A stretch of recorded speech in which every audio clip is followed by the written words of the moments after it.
Ok, vamos lá então. Bom, pessoal, boa noite a todos. Primeiro, agradecer a presença de todos os palestrantes que aceitaram o convite. À noite de hoje, a gente vai ter a honra de receber aqui o Dr. Aurus Dourado, que é o que idealizou a questão do software do DocDo, que dá a possibilidade de planejamento de imagem 3D, que a gente vai tentar ter uma palestra com ele desse desenvolvimento tecnológico, de outras coisas que ele está desenvolvendo de imagem, e depois a gente vai ter a apresentação dos painelistas, apresentando os painelistas. O primeiro vai ser o Dr. Diego Abreu, do Hospital Pasteur do Uruguai, que é diretor também do LARG. É uma honra ter o Diego aqui hoje para participar com a gente dessa reunião.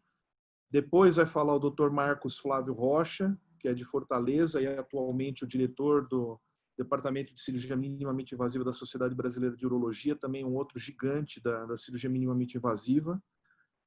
Vamos ter a honra de ter também o Ricardo Bragança, que trabalha em Aracaju, que foi meu fellow, um indivíduo brilhante também, e dentro desse projeto de dar oportunidade para os jovens que estão aparecendo e despontando, ele vai fazer a apresentação dele também. Então, os três primeiros vão falar da aplicação em nefrectomia parcial. E depois a gente vai falar de outras aplicações do DocDo. Eu vou apresentar a respeito da possibilidade de utilização no trombo de cava, no câncer de rim com trombo de cava, no planejamento da cirurgia. E, finalmente, o Dr. Luiz Alexandre Vilares, que é professor assistente na Faculdade de Medicina do ABC, no Departamento de Endurologia, um indivíduo fantástico, talvez o melhor cara que eu já vi fazer uma percutânea, apesar de ser bem mais novo que eu. Vai falar, então, da aplicação, da utilização desse software na cirurgia renal percutânea. Então, Aurus, eu vou descompartilhar a tela. Você, por favor, pode começar a tua apresentação.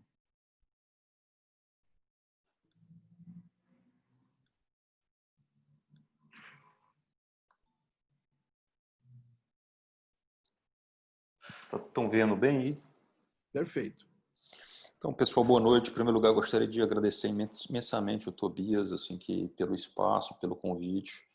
O Tobias, que todos conhecem, assim, é um dos urologistas mais inovadores do país, tendo iniciado diversas técnicas, sendo um dos poucos com um capítulo de livro no Campbell Urology. Eu acho que é inspiração para todo urologista e como não poderia deixar de ser diferente, foi uma das minhas grandes inspirações durante a minha residência, durante todo essa minha caminhada, e até hoje eu pergunto muito, a opinião dele é muito importante para mim. Então, para mim é um prazer, viu, Tobias? Muito obrigado. Então, assim, nós vamos falar um pouco na verdade, dessa nossa trajetória nos últimos 5 anos. E, assim, tudo que eu vou falar tem um pouco de viés, porque nós somos o criador dessa empresa, da Infinity Brains, que desenvolve não só o DocDo, outros aplicativos, e a gente começou a trabalhar com impressão 3D, realidade virtual, hologramas. Então, assim, tudo que eu for falar tem esse grau de viesamento. Então, nós começamos há 5 anos, mais ou menos, com este primeiro caso. Então, assim, foi muito interessante a história. Um amigo ligou e falou: Aurus, eu tenho um caso de uma nefrectomia parcial para fazer. Você faz? Mesmo antes de ver o caso, assim, no ímpeto da juventude, né? Falei, claro, manda aí que a gente faz. E quando chegou no meu consultório era esse caso, né? Tumor de 4,2 centímetros, completamente endofítico, e lá. E realmente, quando entrou, eu cocei a cabeça e falei: e agora? O que a gente vai fazer? E essa era a fase escritora. Então, assim, um tumor com score renal, um renal score de 11x. Então, assim, realmente um grau de dificuldade muito grande. Então, parei, pensei um pouco e a gente foi recorrer à literatura, ver o que a gente poderia fazer para ajudar a planejar esse caso, entendeu? Então, em 2012, o Gil tinha publicado um estudo bem simples. Eram 5 casos que ele reconstruiu a superfície renal transparente, o tumor verde e as artérias em vermelho. Só que, assim, ele não fez aplicativo, ele fez um filme com algumas fotinhas dessa reconstrução. E com isso é que ele conseguiu criar aquele primeira publicação da cirurgia zero sem isquemia, né? Zero Ischemia Surgery, que ele fazia um clampeamento super seletivo desses vasos E mesmo em casos complexos como esse, ele fazia a cirurgia com rim perfundido, tá certo? No mesmo ano, em 2014, em agosto, aquela cirurgia foi em novembro, então assim, tinha acabado de ser publicado o primeiro estudo, há 5, 6 anos atrás, o interesse de impressão 3D estava crescendo muito. E tinha acabado de ser publicado esse artigo, que o Zilberstein ele fazia a impressão da superfície renal e do tumor para planejamento das cirurgias. Também foi uma série de 5 casos com modelos translucentes. Só que, assim, quando eu vi essa publicação, a primeira coisa que eu pensei é que não ajudava muito, era mais ou menos a mesma coisa do que já mostrava a tomografia. Para ir um pouco mais além, era necessário ele mostrar toda a relação do tumor intrarrenal, como que era a relação desse tumor com o sistema coletor, com a artéria, com a veia, e foi isso que nós fizemos. Essa primeira reconstrução digital nossa era daquele caso, então a gente fez essa reconstrução daquele caso, marcamos em vermelho os ramos que iriam para o tumor e fomos mais além. A gente imprimiu, nesse primeiro caso, sem a superfície renal, para tumores hilares, assim, endofíticos, eu gosto sempre de uma abordagem transilar. Então, assim, a superfície renal realmente não, na minha opinião, não faz muita diferença num caso como esse. Então, nós fizemos essa impressão 3D, que a grande vantagem da impressão 3D é te dar o tamanho real da peça. Que logo em seguida eu comecei a questionar um pouco qual que é a vantagem desse tamanho real. Então, para esse caso, o que nós fizemos? Preste atenção que esse foi o primeiro caso. Então, assim, eu era um cirurgião muito mais jovem. Nós fizemos um clapeamento super seletivo daqueles ramos que nós identificamos. E com esse clapeamento super seletivo, foi possível fazer a completa ressecção do tumor.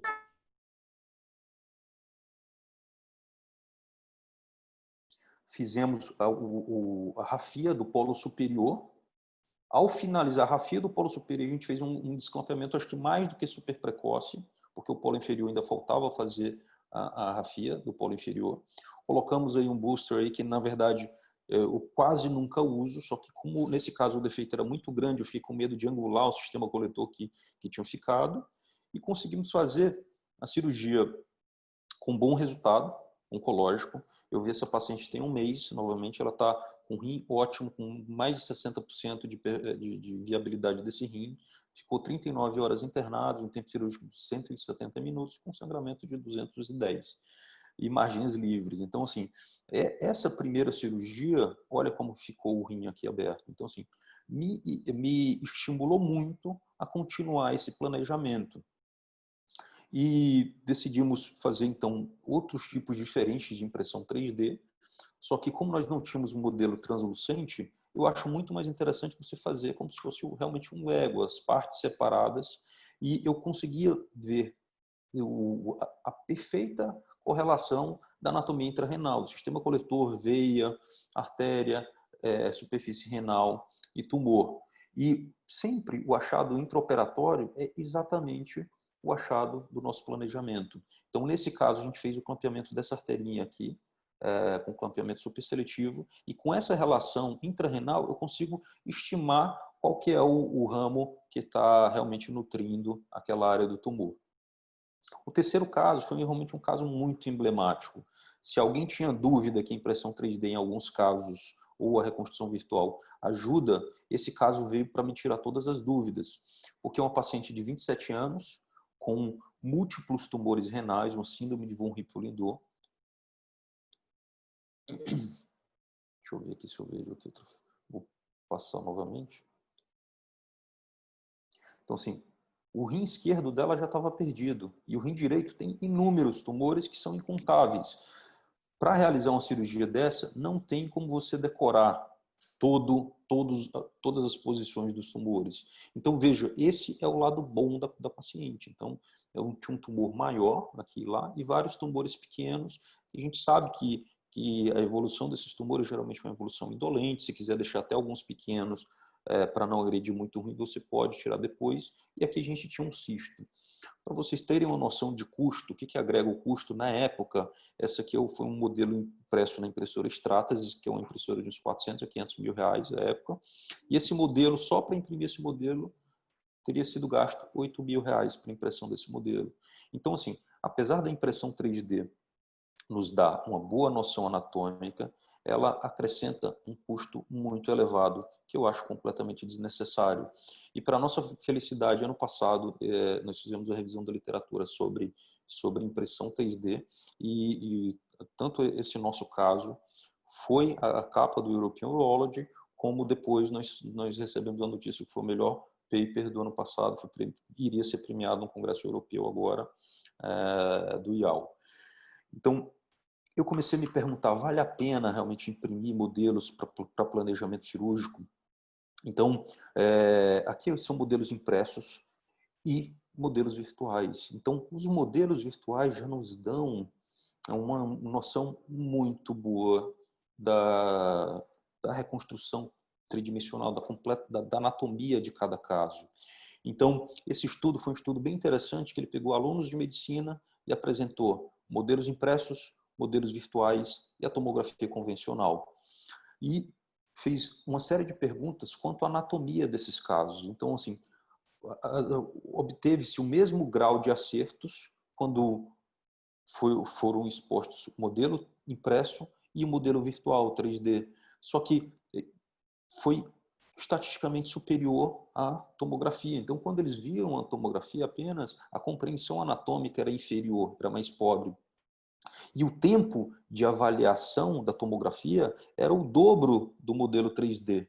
Ou seja, eles demoravam 2 vezes mais para analisar a tomografia e mesmo assim erravam mais. Então, tanto a compreensão do modelo 3D impresso físico quanto a compreensão do modelo virtual é muito boa. Então, hoje, na minha opinião, a impressão 3D tem seu papel, acho que principalmente para ensino. É factível você imprimir modelos 3D antes da cirurgia e treinar num pelvic training, principalmente em centros que você não tem muita disponibilidade de paciente. Ou você pode fazer, ao invés de imprimir cada peça, você pode imprimir um molde e preencher aquele molde de materiais que são muito mais baratos, muito mais rápidos e massificar a criação desses modelos. Esse aqui é um trabalho da Universidade de Rochester, onde os residentes eles treinam nesses moldes que são construídos a partir da impressão 3D. Então, uma coisa que cada vez mais a gente vai ter que debater no futuro é exatamente o papel do treinamento do residente, porque hoje no Brasil a gente aprende muito no paciente. Isso leva a um grau de complicações maior. Só que cada vez mais se discute você fazer esse treinamento com simuladores, com modelos de impressão 3D, ou seja, a tendência é nós, na cirurgia, passarmos por um treinamento da mesma forma como na aviação, ter um tempo de plano de voo para, a partir daí, passar o treinamento no paciente. Um caso bem emblemático também foi um paciente de rim único que tinha um tumor de 6 centímetros nesse rim. É um paciente que já tinha uma insuficiência renal crônica e nós pensamos, tudo bem, como é que eu vou manipular esse meu modelo durante a minha cirurgia? Na época a gente fazia muita laparoscopia. Então nós criamos um sensor de movimento que chamava o Synaptic Med, um software acoplado a um sensor de movimento, e com a mão direita nós rotacionávamos o tumor, o modelo, e com a mão esquerda a gente selecionava. Por um lado aparecia o tumor, por outro aparecia o sistema coletor, para cima a artéria. Com as 2 mãos a gente dava zoom, e nesse caso nós clampeamos somente esse vaso anterior e um vaso posterior. O clampeamento seletivo, ele é bem discutível, tá certo? Isso a gente não vai entrar nesse mérito, mas em pacientes de rim único, é bem interessante você fazer isso para você tentar evitar hemodiálise. Esse paciente chegou a fazer hemodiálise por uns 10 dias e logo após ele ficou sem diálise para o resto da vida e veio falecer 3 anos depois de uma recidiva de um tumor contralateral, que ele já tinha sido operado. Ele tinha um tumor de 17 centímetros do outro lado que recidivou. Então, assim, um clampeamento superseletivo. Outra coisa, é bem interessante a gente falar que nem sempre, assim, o robô, a plataforma robótica, é muito boa, facilita muito, mas para quem não tem acesso, não é desculpa também de não oferecer o melhor para o seu paciente. Aqui são bulldogs de cirurgia cardíaca, de cirurgia aberta, tá certo? Você pode aplicar esses bulldogs, esses micro bulldogs, com a pinça bipolar, com grasp, com bipolar, etc. Só que até então eu tinha essas reconstruções só para mim. E daí que veio a ideia. Como é que eu vou democratizar esse acesso? Como é que eu vou fazer com que esse acesso chegue a mais colegas urologistas? Então a gente criou esse sistema online chamado DocDo. Você entra, cadastra e faz o upload das imagens no próprio site. Essa é a primeira versão é uma versão mais antiga, mas olha como é interessante o cálculo dentro do cálice renal. Esse caso tem 3 artérias, a gente sabe qual que é a artéria que está chegando lá, tá certo?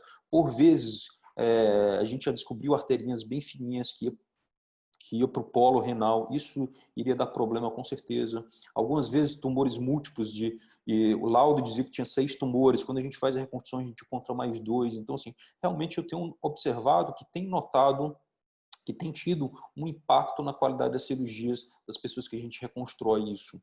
E assim, e muitas vezes, principalmente quando a gente está aprendendo, a gente olha principalmente para os vasos para as artérias e veias, assim.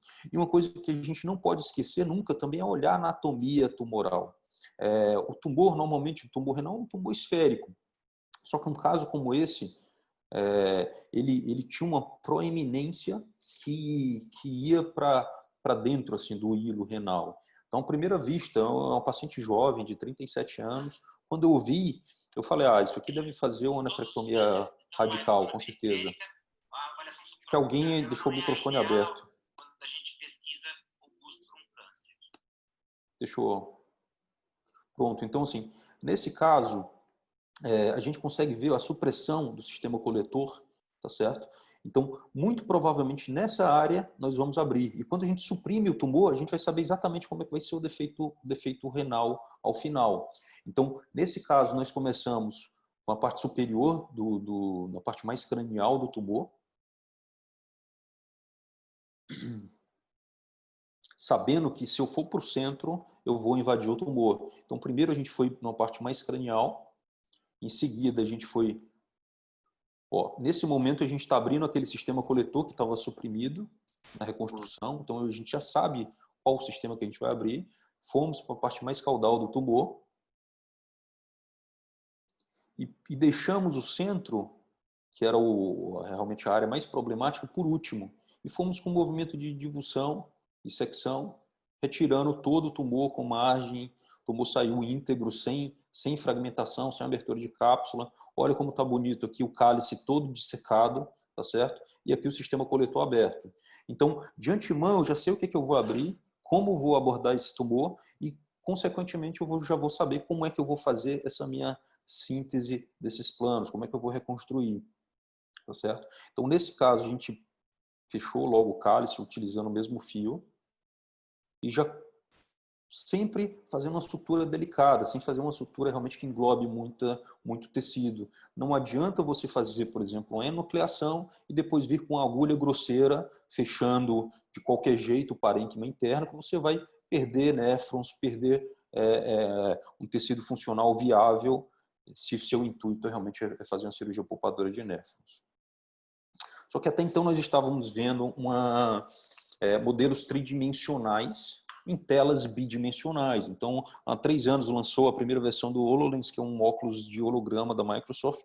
Então, a gente optou por levar o DocDo para o holograma. E nós conseguimos, de fato, fazer uma realidade aumentada. Então, a gente consegue colocar na nossa sala cirúrgica a tomografia onde quiser na sala,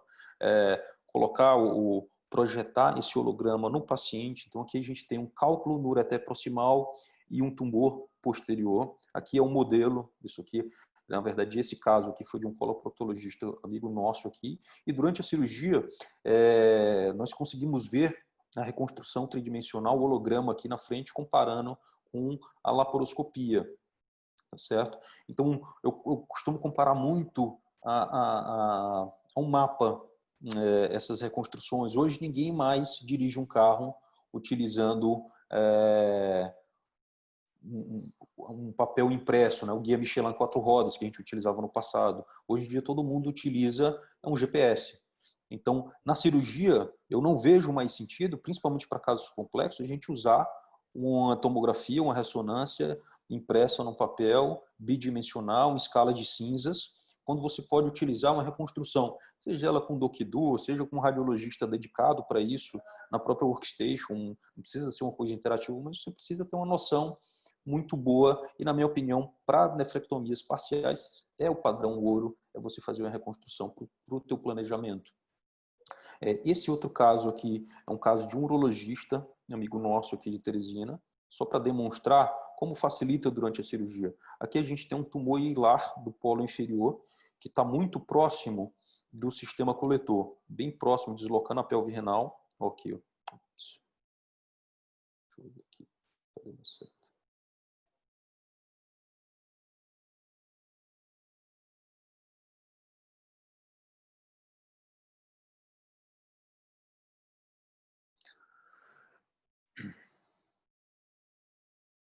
Então, assim, o que é interessante a gente ver? Deixa eu ver aqui. Note que eu tenho uma veia e uma artéria que elas estão juntinhas aqui, indo para o tumor, tá certo? Durante a cirurgia, ela não fica bonitinha desse jeito, tá certo? Durante a cirurgia, como é que ela vai se mostrar? Você vai ter um tecido gorduroso que está por cima. Então, imediatamente, quando eu vi essa estrutura, eu sabia, olha, eu tenho uma veia aqui, eu vou ter esse ramo arterial, que é o que me interessa, que está do lado. Então, você vai dissecando, dissecando, e você vai encontrar esse ramo arterial. Se eu não tivesse essa reconstrução, com certeza, ou eu iria lesar esse ramo arterial, ou iria direto no tronco arterial, um paciente idoso, diabético, hipertenso, com a creatinina um pouco limítrofe. E note que ela já é um ramo bifurcado. Aqui a gente já vê novamente outra bifurcação, já ramos de terceira ordem e quarta ordem que estão indo. E aqui é o tumor. Então, com muito cuidado, você consegue esse acesso aqui transilar, e mesmo pequenos vasos, eu gosto muito de utilizar uma pinça bipolar na minha mão esquerda, que me dá esse controle. Ó. Um raminho começou a sangrar, eu vou com bipolar com cuidado. Nunca tive complicação vascular alguma. Na minha casuística, eu acho que eu tive um pseudoneurisma no início da minha série, que foi embolizado, também sem demais intercorrências. E o que é muito interessante, vale a pena falar, que eu era um cirurgião muito mais jovem do que hoje. Sem dúvida alguma, essas reconstruções tridimensionais me ajudou a crescer como cirurgião, e cada vez eu fui elevando um pouco essa minha barra, eu fui fazendo casos mais complexos, ganhando confiança para seguir fazendo casos de mais alta complexidade. Então, eu acho que vale muito a pena também, principalmente para quem está no início da curva de aprendizado. Esse caso é bem interessante. Isso aqui, ele tinha um trombinho aqui, mas era um trombo hemático. Isso aqui não era um trombo tumoral.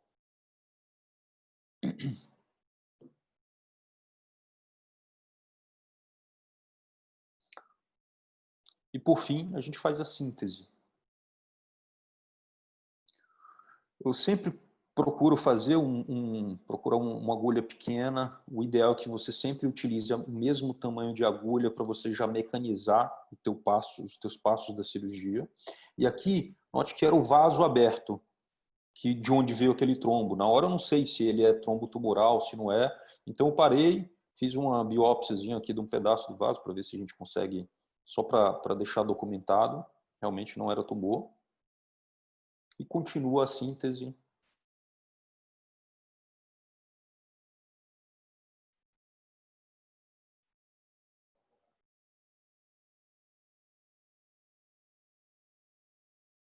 Até finalizar a cirurgia, por fim, e ter um bom resultado final. Hoje, na cirurgia robótica, você pode utilizar as reconstruções tridimensionais, fazer um picture-in-picture. E no início a gente estimava, eu não tinha um Firefly, então a gente estimava qual vaso deveria ser campeado. Se você tem a dúvida, você pode recorrer ao injetar ICG e realmente confirmar se essa área está ou não perfundida. Para mim, o que é muito claro, assim, principalmente para quem tem ultrassom intraoperatório, o ultrassom intraoperatório deve ser usado, mas a grande maioria dos centros não tem ultrassom intraoperatório, é muito caro, ou você faz uma improvisação com transdutor transvaginal, ou realmente você compra o BK ou outro ultrassom. Mas, assim, o uso dos modelos intraoperatórios é muito interessante, mas não substitui, óbvio, o uso do ultrassom, que também te dá segurança. Mas eu posso confessar que, assim, muitos dos casos eu não tenho ultrassom e eu faço sem ultrassom sem problema algum. Só que até então esses nossos modelos 3D, eles não tinham deformidade, não tinham elasticidade, e com alguns programas, alguns softwares como o SOFA, você consegue já prever essa elasticidade. E hoje o ideal é isso. Aqui é um centro cirúrgico na França, você tem uma tomografia, um tomógrafo na sala cirúrgica, uma sala cirúrgica do futuro, e você consegue em tempo real, de uma forma automatizada, sobrepor essas imagens. E, sem dúvida, isso é o futuro da cirurgia. Quando essa tecnologia vai estar pronta e disponível de uma forma ampliada, eu não consigo precisar, eu acho que demora bastante ainda. Mas o que é mais interessante é que já existem algoritmos que conseguem prever até a deformação conforme o movimento respiratório do paciente. Outra coisa que foi um motivo de grande orgulho foi o nosso aplicativo ter sido o aplicativo oficial do Congresso Europeu de Cirurgia Robótica do ano passado, o último congresso que foi presidido pelo Dr. Chris Mais, que é um belga que hoje está no Hospital da Luz, em Lisboa, um grande amigo, e o professor Dr. Alex Motri. Então, assim, o que eu tinha para falar para vocês era isso. Muito obrigado pela atenção, obrigado pelo convite mais uma vez. A gente está aberto a qualquer pergunta, qualquer questionamento. Marcos, o microfone. Bom, te dar os parabéns, eu sempre te dou os parabéns essas apresentações, né? E eu acho que foi bem conciso e você conseguiu colocar bem as aplicações, né? Você acha que a utilização do 3D reduz o teu tempo de isquemia também? Sem Muda a tua dúvida. indicação de para cirurgia robótica ou para cirurgia laparoscópica, Então, assim, né? o tempo de isquemia é uma coisa que depende muito da complexidade do caso e depende muito também da habilidade do cirurgião. Mas, sem dúvida, esse planejamento me faz ganhar tempo. Como que me faz ganhar tempo? Eu sei aonde fazer a secção, eu fico muito mais seguro no intraoperatório. Então, eu já sei onde fazer a secção, já sei o que eu vou abrir e como reconstruir. Então, assim, esse passo a passo ganha um tempo maior. Se você me falar assim, Auros, e o tempo da cirurgia, tu acha que diminui? Eu digo que depende. Porque o que acontece? Eu deixei de clampear muitas artérias, fazer o clampear artéria no tronco para fazer um clampeamento mais seletivo. E isso acaba que aumenta um pouco o tempo nessa dissecção. Mas uma vez que você clampeou, você vai muito mais rápido, entendeu? Mas várias vezes eu mudei minha abordagem cirúrgica quando eu me defrontei com a reconstrução 3D depois. Muito interessante também para tumores endofíticos, que eu acho que praticamente era se você não tivesse um ultrassom intraoperatório, era impossível de fazer. A tua reconstrução ajuda, porque às vezes a tomografia você não consegue, você olha, acha que está no meio do rim, às vezes está mais polar, Sem dúvida. confunde muito, né, a localização do tumor. E quando você tem realmente uma reconstrução de 3D, facilita muito. Né? Esse é Outra um outro coisa, comentário que eu queria que você falasse a respeito dos tumores endofíticos. tumores endofíticos facilita demais, porque é o seguinte, quando você vê a tomografia, você vê que o cálice está ali perto. Então, assim, se você fizer a ressecção do tumor e danificar o cálice, você perdeu o teu rim.